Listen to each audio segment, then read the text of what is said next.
History of my oldest ancestors of whom I am very proud descend. June 1st, 1350, he becomes the first Morgado of Fonteboa, in Évora, established by his uncle, Bishop of Évora, Dom Gonçalo Mendes de Vasconcelos, my 22nd grandfather, Mayor of Coimbra, Lord of Interest and Estate of Solhees, Lusa, Penella, Penegate, Vercha, Larim and Quinta de Nomas, Lord of the Morgados of Ariga and Lord of the Income and Rights of Coimbra, great-great-grandfather of the first Morgado of Esparao, Regengos de Montserrat Évora, João Mendes de Vasconcelos. Dom Gonçalo Mendes de Vasconcelos, Mayor of Coimbra, Lord of Interest and Estate of Solhees, Lusa, Penella, Penegate, Vercha, Larim and Quinta de Nomas, Lord of the Morgados of Ariga and Fonteboa, in Évora, and Lord of the Income and Rights of Coimbra, born in 1316 and died in September 1407. He was the son of Dom Mem Rodrigues de Vasconcelos, Lord of the Torre de Vasconcelos and Dona Constança Afonso de Brito, paternal grandson of Dom Rodrigo Aintes de Vasconcelos and Dona Mesha Rodrigues de Penella, and maternal grandson of Afonso Aintes de Brito, the clérigo de Évora, and Dona Orsenda de Oliveira. Dom Gonçalo Mendes de Vasconcelos was a noble knight of the Kingdom of Portugal and Mayor of Coimbra, having also been Marinho Mor of Além de Ró. He is buried in the Church of São Domingos, Coimbra. He died nonagenarian in September 1407, with a will mentioning the debts owed to his grandson Dom Rui Vaz Ribeiro, of whom he was tutor. On his tomb it is written, "Here lies Gonçalo Mendes de Vasconcelos, who was one of the good knights there was in his time in Portugal."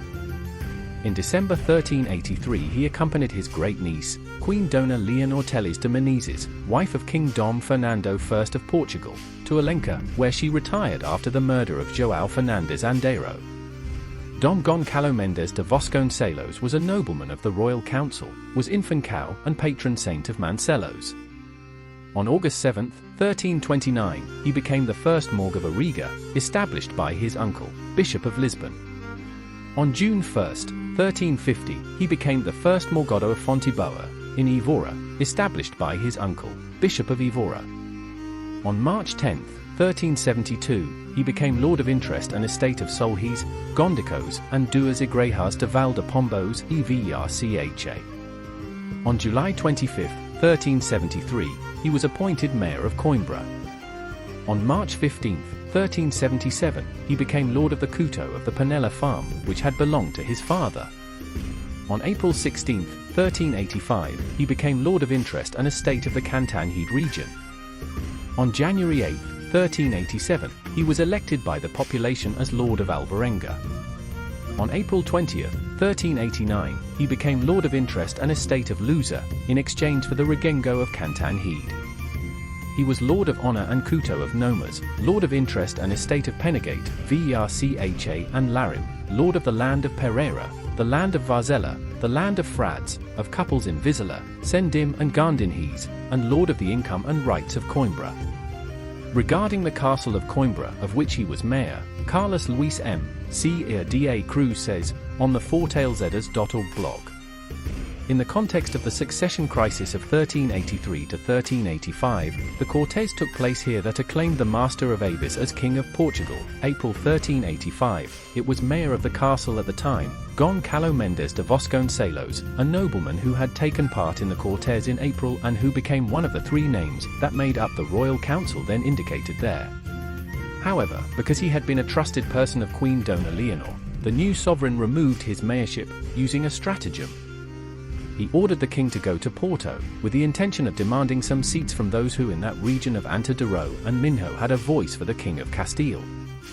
And before he left Coimbra, because he had no good suspicion of Gonçalo Mendes de Vasconcelos, especially because he was in debt to Queen Dona Leonor, he had to take the castle from him and give it to someone else who would be safe. And he spoke to Vasco Martins de Melo, who, as he saw him outside the castle, asked him to go inside and take him, and Vasco Martins did so, which is why, even though Gonçalo Mendes was very unhappy, the king pleased him in such a way in other favors, that he was completely pacified. Fernão Lopes. Chronicle of Dom João I. Family and descent. Dom Gonçalo Mendes de Vasconcelos was the son of D. Mem Rodrigues de Vasconcelos, who was Lord of the Tower of Vasconcelos, and Dona Constanca Afonso de Brito. Dom Gonçalo Mendes de Vasconcelos was married twice, the first time to Dona Maria Afonso Telo, daughter of Dom Afonso Teles Raposo and Dona Berengaria Lorenzo de Valladolid, with whom he had no children. From his second marriage, to Dona Teresa Rodrigues Ribeiro, my 22nd grandmother, daughter of Dom Rui Vasquez Ribeiro and Dona Marinha Goncalves de Chacin, he had Dom João Mendes de Vasconcelos, who was Lord of Panela and Lusa and married to Dona Leonor Pereira, sister of Dom Nuno Alvarez Pereira, second constable of the kingdom, daughter of Dom Alvaro Goncalves Pereira, prior of the Order of the Hospital. Dom Mem Rodrigues de Vasconcelos, who was Master of the Order of Santiago, buried in the Church of São Francisco, Évora. Dom Rui Mendes de Vasconcelos was Lord of Figueiro and Pedrogar, married to Dona Constanca Alvarez, my 21st grandparents.